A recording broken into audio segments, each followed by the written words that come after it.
People can take a lot of things from you, but the one thing that they can never take away from you is your story of coming to Jesus. You see, your story of coming to Jesus is personal, and God is personal. He meets real people where they are. So your story has power because it reflects a changed life. It reflects you meeting with the living God. And this is my story.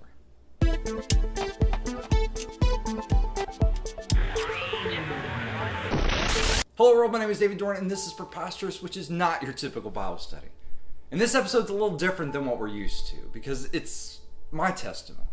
I wanted to tell you my story of how I came to Jesus with the hopes that you would be brave enough to tell yours. When I was 5 years old, I loved cowboys, and I would always dress up in my cowboy hat and cowboy boots and vest, and I would always have a 6-shooter strapped to my side. And when I was 5 years old, I used to watch this TV show called Gospel Bill, and it was a Christian TV show about this Western Christian sheriff and his bumbling sidekick Nicodemus. And at the end of every episode, Gospel Bill would lead you in the prayer, the sinner's prayer. He would give out the plan of salvation, and at the end of every episode, I got saved because the Gospel Bill told me I needed to. So at a very young age, I committed my life to Jesus, but it was a few years later that it really started to sink in. And I remember kneeling by my bed one night, and I don't remember what brought it about, but it started to sink in what had happened, that I had really given my life to Jesus. And I prayed the prayer again because when you're 7 years old, you think that you need to pray it all the time. And I remember weeping by my bed, and my sister heard me, and she told me that it was okay, that the first time that she realized that she had given her life to Jesus, she cried too. And it was a very gratifying and solidifying moment for me, knowing that she had gone through the same experience. I grew up in a Christian house. I was homeschooled from the age of 5 or 6 all the way through 12th grade, and we memorized scripture frequently. I had Bible class through the homeschooling curriculum that I used, and we went to church all the time. I was in Boy Scouts, so I was in a very Christian home, and I'm very thankful for that. I see the benefits of that coming out of it much later, but I was never really involved in the youth group. I had Christian friends, but we didn't really talk about Jesus.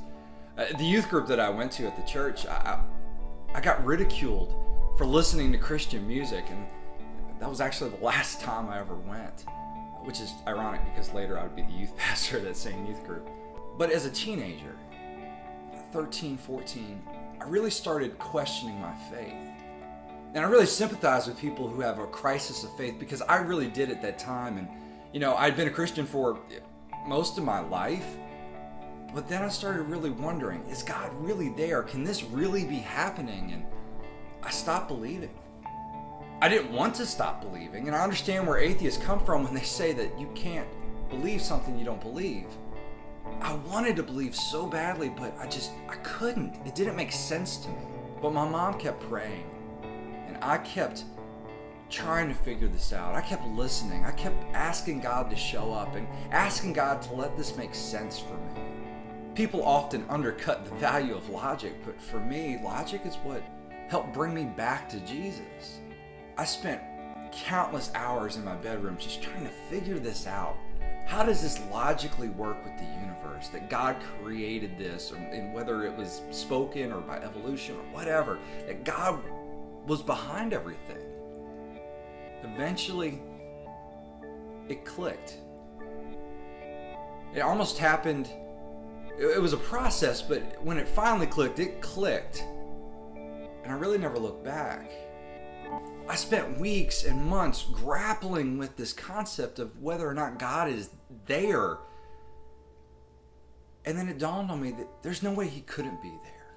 There's too much complexity and purpose in this life for there not to be something up there. And if there's something up there, I certainly like it being Jesus, because he's the only one who really does love me. If you look at the different pantheon of gods, he is the only one who went to the cross for me and paid the price for me so that I didn't have to do anything. I just needed to believe. No one else can say that. So I made it throughout high school. I was a strong Christian, but I didn't have any core Christian friends. But that changed when I got to college. I went to a community college to start off with, and I found a home at the BSU, the Baptist Student Union, which is terribly ironic because I grew up as a Methodist. But it was there that I found a Christian group of friends who were passionate about Jesus, and we did Bible studies together, and we talked about Jesus. We prayed for each other. That was a whole new concept for me, that someone my age was willing to sit down and pray for me because they cared about me. And by the end of that first year of college, I was involved in everything BSU. I was going on mission trips, I was sharing my faith, and I was involved in the leadership team. Then something happened. My second year, the first weekend of my second year of college, my life changed. There's this thing called Hurricane Katrina that came through. And I grew up on the Mississippi Gulf Coast. My house was a mile from the beach. And if you remember anything about Hurricane Katrina, it decimated everything for hundreds of miles. And I was right there in it. My family, we decided to leave too late, and we had 3 dogs, so there's nowhere to really go other than to get trapped on the interstate. So we went to the highest ground that we knew of in the area, which was my church. It was 3 blocks off the beach on a 25-foot bluff. And we had 3 feet of water out the back door. For those of you that like math, that's a lot of water. And the storm hit at the end of my first week, my sophomore year of college. But it's important to note that my first year of college wasn't always great. My first year of college, I had a hard time adjusting, and I prayed about it all the time, but I just really struggled with anxiety. And I was also dealing with a blood sugar problem. So every morning I would wake up, I'd hang my head over a toilet, and then I would go to class. So my first year was very rough, and my second year was even worse. I was having all kinds of health troubles. I'd been to the doctor that week, and then Katrina hit. But I didn't get angry with God. Not over that first year, and I didn't get angry with God over the storm, at least not immediately. I had a strong faith, and I had strong Christian friends and a strong Christian family and a strong church, but that held me for a while. Something else happened. The day that the storm hit, my dad and I, we trekked back to our home, which was a few miles away, and we had to wade through water. And the water that came in from the storm, it was full of bacteria and sewage and gasoline and diesel. It was just this cocktail of toxins, and I had real sensitive skin, and it affected me. I broke out in this horrible rash everywhere, and on the radio they were telling people that this was possibly a very bad disease. So they took me to the triage center a few days later because the hospital had gone underwater, and they treated me, and they told me to keep it dry and out of the heat and away from the sun. And in South Mississippi, following a hurricane, that's impossible to do. So up to this point, I had not really been angry with God. I was shocked. I couldn't believe my life had been turned upside down. I had 8 feet of water in my home. But it was the end of that week. That's when bitterness and anger started to set in.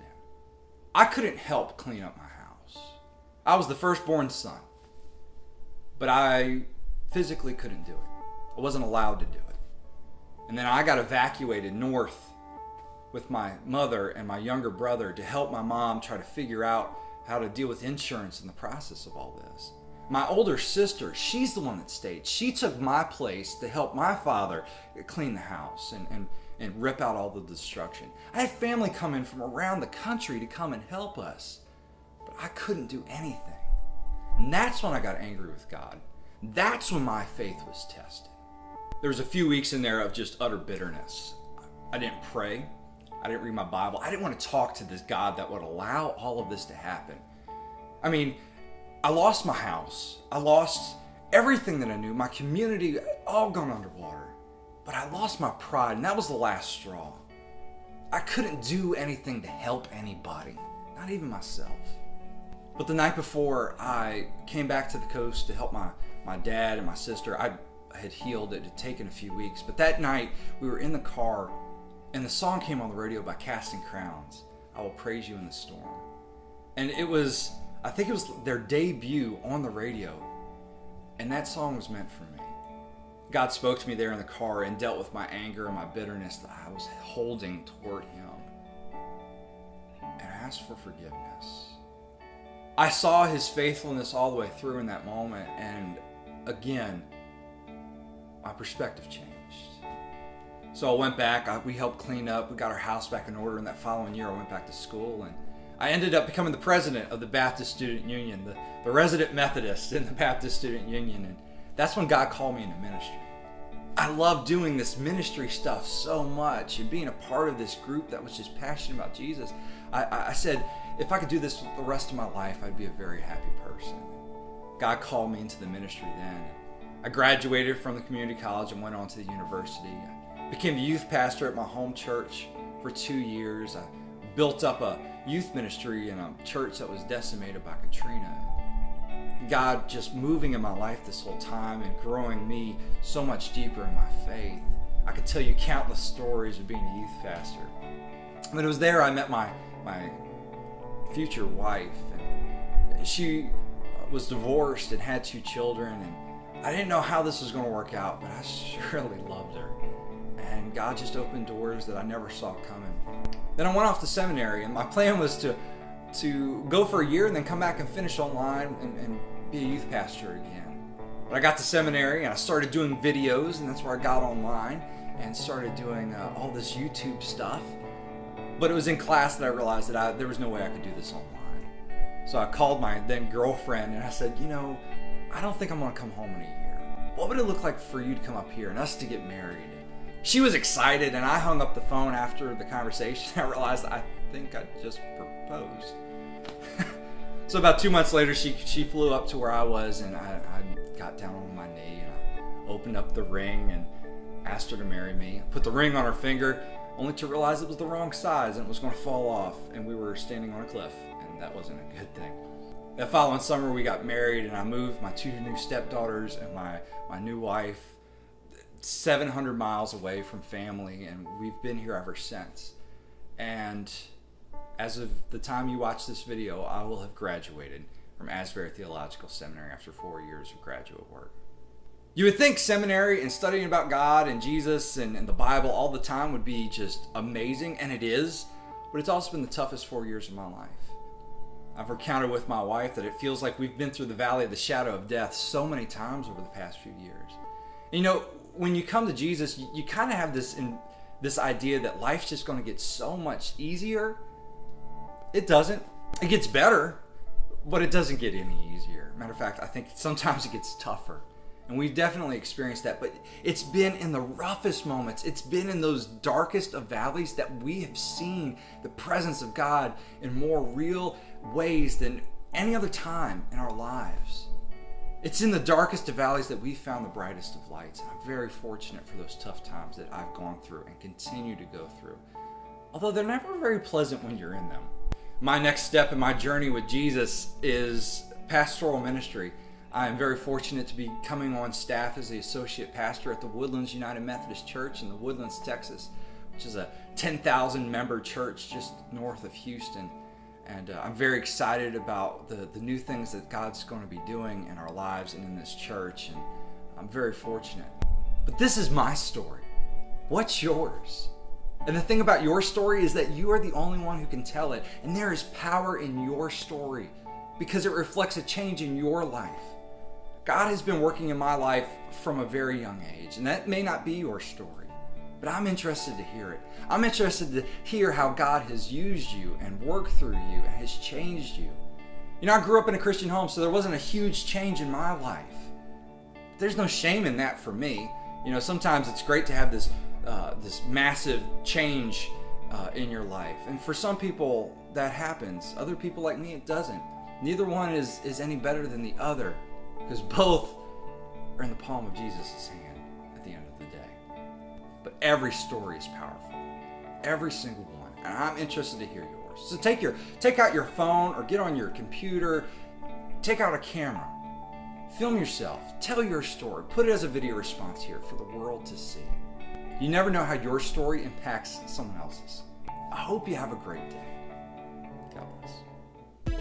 Thanks for watching. If you enjoyed Preposterous, make sure you like this video and share it on Facebook with your friends. If you haven't already, make sure you subscribe to us here on YouTube, and you can follow us on Facebook and Twitter. As always, if you have any questions for me, you can tweet me at @IamPreposterous. And if you're a small group leader and would like to use Preposterous for your small group, you can sign up on our website at preposterousproject.com.